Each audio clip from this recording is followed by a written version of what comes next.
ಇವತ್ತು ನಾನು ಮತ್ತೆ ಪೊಲೀಸ್ ಆಯುಕ್ತರು ಜೈ ಕಿಸಾನ್ ಮಾರುಕಟ್ಟೆನಲ್ಲಿ ನಾವು ಬಂದಿದ್ದೀವಿ. ಇವತ್ತು ರೈತ ಬಾಂಧವರು ಇಲ್ಲಿ ಬಂದು ಅವರ ಪ್ರತಿಭಟನೆಯನ್ನು ಮಾಡ್ತಾ ಇದ್ದಾರೆ. ಅವರ ಬೇಡಿಕೆ ಏನಿದೆ ಅಂತ ನಾವು ಕೇಳುವಾಗ ಅವರು 2 ಪಾಯಿಂಟ್ಸನ್ನು ಪ್ರಸ್ತಾಪ ಮಾಡಿದ್ದಾರೆ. ಮೊದಲನೇದು, ರೈತರಿಗೆ ಯಾವುದೇ ರೀತಿಯ ಒತ್ತಡ ಹಾಕಬಾರ್ದು, ನೀವು ಇಲ್ಲಿ ಹೋಗಿ ನಿಮ್ಮ ತರಕಾರಿ ಮಾರಾಟ ಮಾಡಿ, ಅಲ್ಲಿ ಹೋಗಿ ನೀವು ತರಕಾರಿ ಖರೀದಿ ಮಾಡಿ ಅಂತ ಯಾವುದೇ ರೀತಿಯ ಒತ್ತಡ ಇರಬಾರ್ದು ಅಂತ ಹೇಳಿ ಅವರು ಬೇಡ್ಕೊಂಡಿದ್ದಾರೆ. ಈ ನಿಟ್ಟಿನಲ್ಲಿ ನಾವು ಎಲ್ಲ ಜಿಲ್ಲಾಡಳಿತದಿಂದ ನಿನ್ನೆ ರಾತ್ರಿ ನಾವು ಇದರ ಬಗ್ಗೆ ಸ್ಪಷ್ಟೀಕರಣ ಕೊಟ್ಟಿದ್ದೀವಿ. ಪುನಃ ನನ್ನ ರೈತ ಬಾಂಧವರಿಗೆ ಆ ಮಾತನ್ನು ನಾನು ಇವತ್ತು ಹೇಳಿದ್ದೀನಿ. ಏನಂದರೆ, ರೈತರ ಮೇಲೆ, ಇಡೀ ಕೃಷಿ ಕ್ಷೇತ್ರದ ಮೇಲೆ ಜಿಲ್ಲಾಡಳಿತದಿಂದ ನಾವು ಯಾವಾಗಲೂ ಯಾವುದೇ ರೀತಿಯ ಒತ್ತಡ ಹಾಕಲ್ಲ. ಇವತ್ತು ತಾವು ನೋಡ್ತಾ ಇರ್ಬೋದು, ನಾವು ಇಲ್ಲಿ ಗೇಟನ್ನು ಏನು ಸೀಸ್ ಮಾಡಲಿಲ್ಲ, ಒಳಗಡೆನೂ ಏನು ಸೀಜರ್ಸ್ ಮಾಡಲಿಲ್ಲ. ನಾವು ನೋಟಿಸ್ ಜಾರಿ ಮಾಡಿದ್ದೀವಿ. ನೋಟಿಸ್ ಜಾರಿ ಮಾಡಿದ ನಂತರ ಇಲ್ಲಿರುವಂಥ ಜೈ ಕಿಸಾನ್ ಖಾಸಗಿ ಬಾಜಿ ಮಾರ್ಕೆಟ್ ಅವರ ಪದಾಧಿಕಾರಿಗಳು ಸ್ವಯಂ ಪ್ರೇರಿತರಾಗಿ ನಮ್ಮ ಜೊತೆ ಸಭೆ ಮಾಡಿ ನಿನ್ನೆ ಅವರು ಏನು ಹೇಳಿದ್ದಾರೆ ಅಂದರೆ, ಕಾನೂನು ಬಾಹಿರ ಯಾವುದೇ ರೀತಿಯ ಚಟುವಟಿಕೆ ಕೆಲಸ ನಾವು ಮಾಡಲಿಕ್ಕೆ ನಮಗೂ ಉತ್ಸುಕತೆ ಇಲ್ಲ ಅಂತ ಹೇಳಿದರು. ಯಾಕೆ ಹೇಳಿದ್ರಂದರೆ, ಸರ್ಕಾರದಿಂದ ಈ ಖಾಸಗಿ ಮಾರ್ಕೆಟ್ ಲೈಸೆನ್ಸ್ ಏನಿದೆ ಅದು 2 ಡೇಸ್ ಬ್ಯಾಕ್ 2 ದಿವಸ ಹಿಂದೆ ರದ್ದು ಮಾಡಲಾಗಿದೆ. ವಿವಿಧ ಕಾರಣಗಳಿಂದ ರದ್ದು ಮಾಡಲಾಗಿದೆ. ಈ ಕಾರಣಗಳು ಅದು ಸರಿಯಾ ತಪ್ಪ ಅನ್ನೋದು ಈಗ ಪದಾಧಿಕಾರಿಗಳು ಹೈಕೋರ್ಟಲ್ಲಿ ಅವರ ಕಾನೂನಾತ್ಮಕ ಏನು ಹೋರಾಟ ಏನಿದೆ ಅದನ್ನು ಮುಂದುವರಿಸ್ತೀವಿ ಅಂತ ಅವರು ಹೇಳಿದ್ದಾರೆ. ಅದಕ್ಕೂ ನಮ್ದು ಯಾವುದೇ ಆಕ್ಷೇಪಣೆ ಇಲ್ಲ. ಸದ್ಯ ಇರೋ ಪರಿಸ್ಥಿತಿನಲ್ಲಿ ಲೈಸೆನ್ಸ್ ರದ್ದಾದ ನಂತರ ಅವರು ಇಲ್ಲಿ ವ್ಯಾಪಾರ ಮಾಡೋದು ಕಾನೂನು ಬಾಹಿರ ಆಗುತ್ತೆ, ಸೂಕ್ತ ಅಲ್ಲ ಅಂತ ನಾವು ಹೇಳೋ ಮುಂಚೆನೇ ಎಲ್ಲ ವರ್ತಕರು ಸ್ವಯಂ ಪ್ರೇರಿತರಾಗಿ ನಾವು ಇಲ್ಲಿ ವ್ಯಾಪಾರ ಮಾಡಲ್ಲ ಅಂತಲೇ ಹೇಳಿದ್ರು.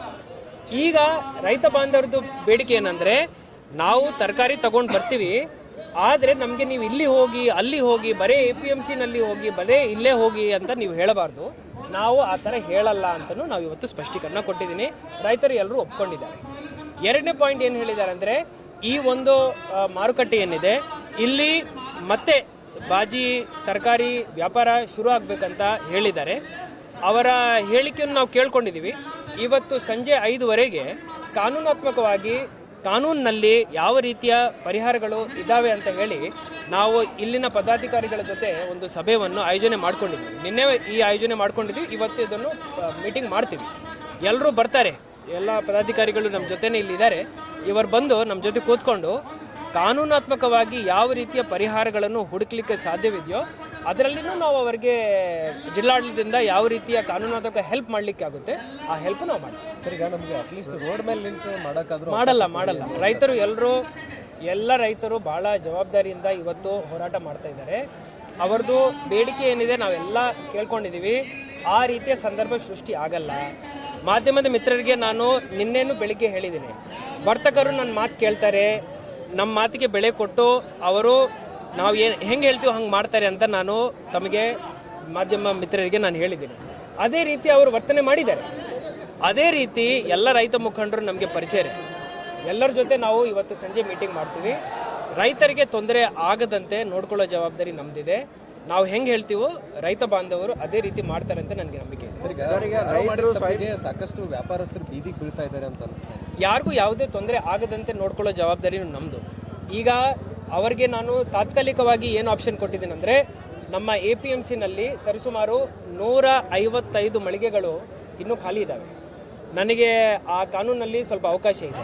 ಟೆಂಪರರಿ ಬೇಸಿಸ್ ಮೇಲೆ 10 ದಿವಸದಿಂದ 6 ತಿಂಗಳ ತನಕ ದಿನಬಾಡಿಗೆ ಮೇಲೆ ನಾನು ಅವರಿಗೆ ಕೊಠಡಿಗಳನ್ನು ಮಳಿಗೆಗಳನ್ನು ಕೊಡಲಿಕ್ಕೆ ಸಾಧ್ಯ. ಆ ರೇಟು ನಾವು ಸ್ವಲ್ಪ ಕಡಿಮೆನೇ ಇಟ್ಕೊಂಡು ಫಿಕ್ಸ್ ಮಾಡ್ಕೊಳ್ತೀವಿ. ಸೊ ಅವರು ಇವತ್ತು ನಮ್ಮ ಮೀಟಿಂಗ್ಗೆ ಬರ್ತಾರೆ, ಅದರಲ್ಲಿ ಅವರ ಅಭಿಪ್ರಾಯವನ್ನು ನಮಗೆ ತಿಳಿಸ್ತಾರೆ.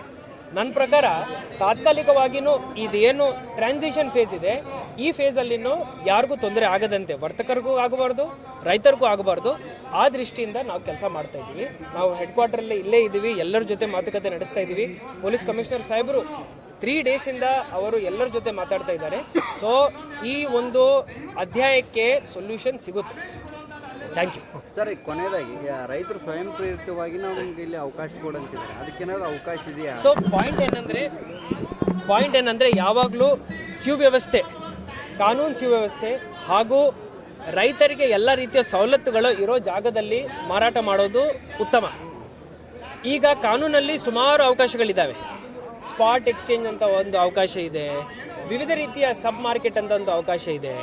ಇವತ್ತು ಸಂಜೆ ನಾವೇನು ಮೀಟಿಂಗ್ ಮಾಡ್ತೀವೋ ಅದರಲ್ಲಿ ಇವರ ಬಗ್ಗೆ ಈ ಎಲ್ಲ ಆಪ್ಷನ್ಸ್ ಬಗ್ಗೆ ನಾವು ಪ್ರಸ್ತಾಪ ಮಾಡ್ತೀವಿ. ನಾವು ಆಲ್ರೆಡಿ ನಿನ್ನೆನೂ ಒಂದು ಸತಿ ಇದರ ಬಗ್ಗೆ ಡಿಸ್ಕಸ್ ಮಾಡಿ ಕಾನೂನಾತ್ಮಕವಾಗಿ ಸೊಲ್ಯೂಷನ್ ಹುಡುಕ್ತೀವಿ.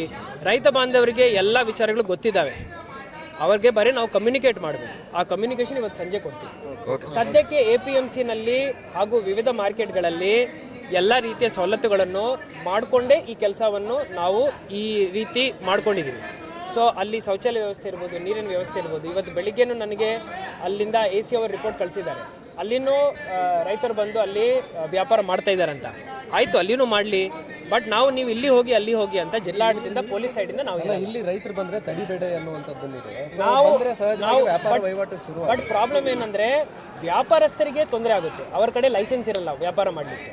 ಸೊ ಅವರಿಗೆ ತೊಂದರೆ ಆಗಬಾರ್ದು ಅಂತ ಹೇಳಿ ನಾವು ರೈತರಿಗೆ ಈಗ ಬೇಡ್ಕೊಂಡಿದ್ದೀವಿ. ಸೊ ರೈತರು ಅದಕ್ಕೆ ಒಪ್ಪಿಗೆ ಕೊಡ್ತಾರೆ. ಒಂದು ಮಾನವೀಯತೆ ದೃಷ್ಟಿಯಿಂದ ನೋಡಿ ಅನ್ನುವಂಥದ್ದನ್ನು ಕೂಡ ಮನವಿ ಮಾಡ್ಕೊಳ್ತಾರೆ. ಸೊ ಇವತ್ತು ಸಂಜೆ ಮೀಟಿಂಗಲ್ಲಿ ಎಲ್ಲ ರೀತಿಯ ಆ್ಯಂಗಲ್ಸ್ನು ನಾವು ಪರಿಗಣಿಸ್ತೀವಿ, ನೋಡ್ತೀವಿ, ಒಂದು ಸೂಕ್ತ ಪರಿಹಾರವನ್ನು ಹುಡುಕಲಿಕ್ಕೆ ಪ್ರಯತ್ನ ಮಾಡ್ತೀವಿ.